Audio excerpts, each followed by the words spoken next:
So this morning, on my commute to work, passed up the firing range and I decided I wanted to go.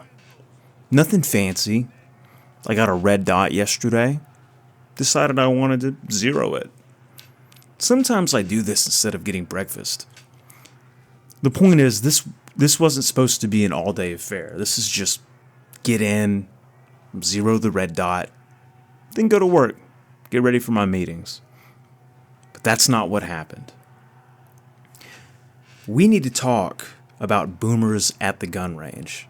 Their etiquette, their manners, their Zoomer, Wigger grandkids that they bring sometimes. And I've tried to hold my tongue on this matter out of respect for my clients, my friends, because boomers really, genuinely are some of my favorite people. But we need to talk about how unfathomably stupid and dangerous they can be, especially as they age, I think. So I pull into the range. Just one other car there. Good. I can get set up pretty quick. I walk into the range office, and there's the clerk and the one other customer, and they're chatting a little bit. Customer seems, nice and grandfatherly. Good. But what happened next? Oh, God. This guy wasn't making small talk while he swiped his credit card. No. I walked in on a hostage situation. We all know the boomer that walks around. I know like 3 of them. The boomers that walk around, walking their dogs, but they're not really walking their dogs. They're not really doing what they're performing. What they're doing is they're looking for some innocent person who just got home after a long day of work and they're walking from their car to their front door.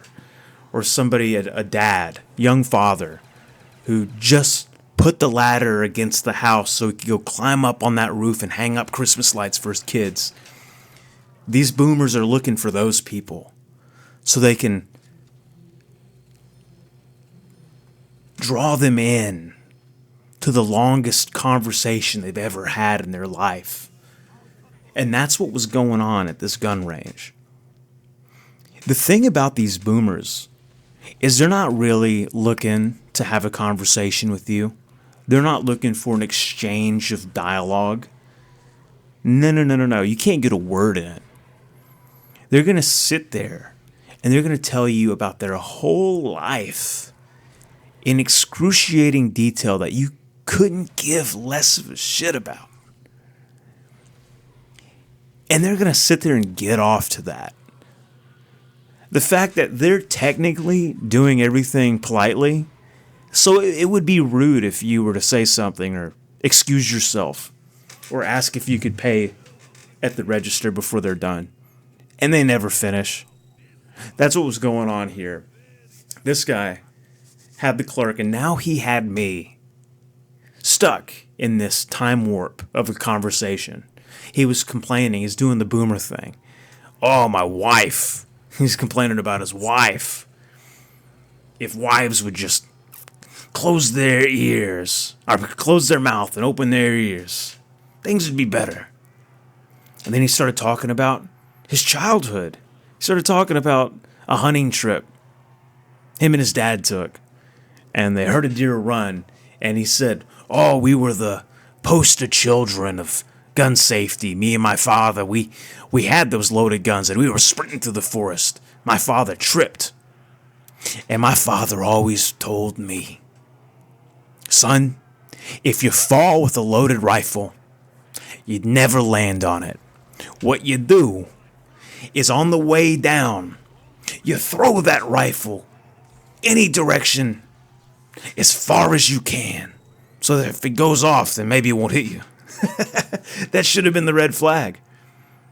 Because after this conversation ended, I had my watch. It was 25 minutes of me sitting here talking to this guy. I don't know why I didn't I should have been rude, but it was early. I was tired. Clark was tired. That guy had been up for like 5 hours probably. And just none of us had the heart to tell him to shut the hell up. But the conversation ends. I finally pay for my range pass, get set up, gonna sight this red dot in. And while I'm shooting live ammunition downrange, my defense load, because this is my carry gun, what do I see but this guy walking up range? He's just walking down range while I'm shooting to go change his target out. Like maybe he had Alzheimer's. He didn't seem like he had Alzheimer's.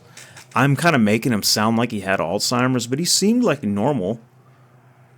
So I go up to him after he comes back. I say, I want to tell him, excuse me, sir, before you go up range, could you call a ceasefire, please, so I don't shoot you on accident? But he can't even hear me. He's not even shooting. He's just messing with the scope. He's got his ears on, and he can't hear me right next to him. And I know he wasn't being rude because when he left, he came by to shake my hand and tell me how good it was to meet me and how that was one of the best conversations he ever had in his life. And I didn't get a word in. So that was this morning. The other day, I was out there. Same situation, me and one boomer. And this boomer clearly, like, he admitted to me, because we were just shooting next to each other. He's like, hey, man, you want to check out this pistol I got? I don't shoot very often. I just got a couple 22 bolt actions. But my buddy died. And his wife told me he wanted me to have his John Wick TTI Combat. Which, if you're not a gun guy and you're just listening to this for some reason, that's it's just a special made gun that was used in John Wick. They're sweet. They're awesome. And I was like, yeah, sure. I'd love to try it out. That's what you do at the range. Everyone shoots each other's guns. It's cool. But this guy starts showing me the gun, all the features, all the porting on the barrel, the red dot, the bronze Cerakote on it. And the whole time he's showing me the gun, he's pointing it right at my face. It's ridiculous. He's like, this is like a loaded gun. We're shooting it. And he's just showing me. And I'm like, whoa. I did one of those things. Oh, whoa there, brother. Careful where you point that thing. And he just couldn't hear me. He was so excited. He's like, oh, look how beautiful the rifling is in the barrel. And just like stuck the barrel in my eye. Oh, my Lord. Almost my buddy would have knocked this guy out. But I don't know. I'm going to die out there. I'm afraid I'm going to die out there because I'm too nice to tell someone to like just get the hell away from me. Oh. So anyways, last boomer that I'm going to talk about, just venting. It was a boomer Italian guy and his son, his wigger son. It's like a blonde kid with dreads. Like, yeah, mom, I like the Louis V. One of those kids. And he's out there teaching his son, his wigger son, how to shoot. It's about time you learned, boy. And they're pretty respectful, right? Me and my fiance were there this time, and we were shooting next to him the whole time without incident.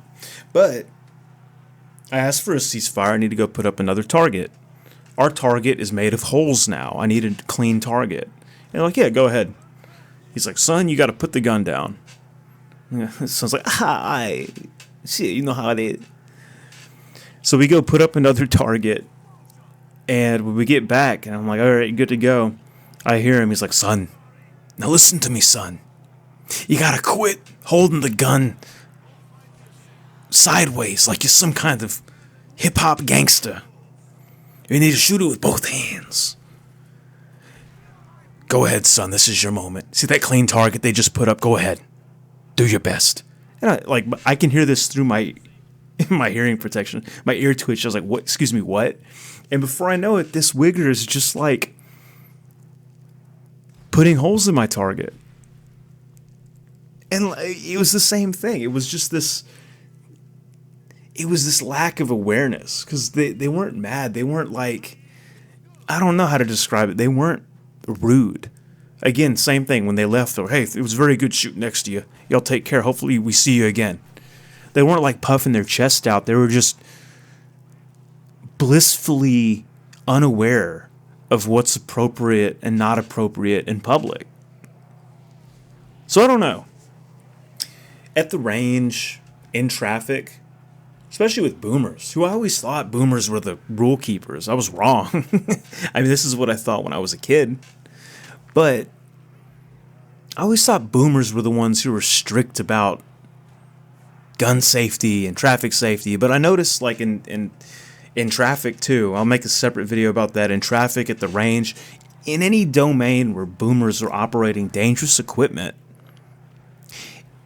it seems like they're forgetting what the protocol is. And I wonder if it's like when their parents got too old to drive, and you don't want to notice it, but then suddenly, like, grandma just rode a curb for a quarter mile, and maybe it's time to take away the license. So I don't know. This was just a rant about boomers at the range. Zoomers, again, I might have said this earlier in the video, we're not much better, but we're certainly better than that. I saw some people my age the other day. Me and my buddy, we didn't even go shoot. We just waited in the car till they were done. 3 future engineers, future doctors, future astronauts with AR pistols. Not even a brace. No brace. No stock. No iron sights even. They were just shooting using the rail as a sight. And I could see next to them they had brake cleaner. That's what they were lubricating their guns with, brake cleaner. So Zoomers like that exist. And I'm not pretending like they're not a problem. But I feel like maybe boomers are starting to lose it a little bit. I don't know. Let me know what you think. Give me your experiences. I need to know. I'm not the crazy one. So, with that in mind, thank you for watching the video. And I'll talk to you in the next one. Bye-bye.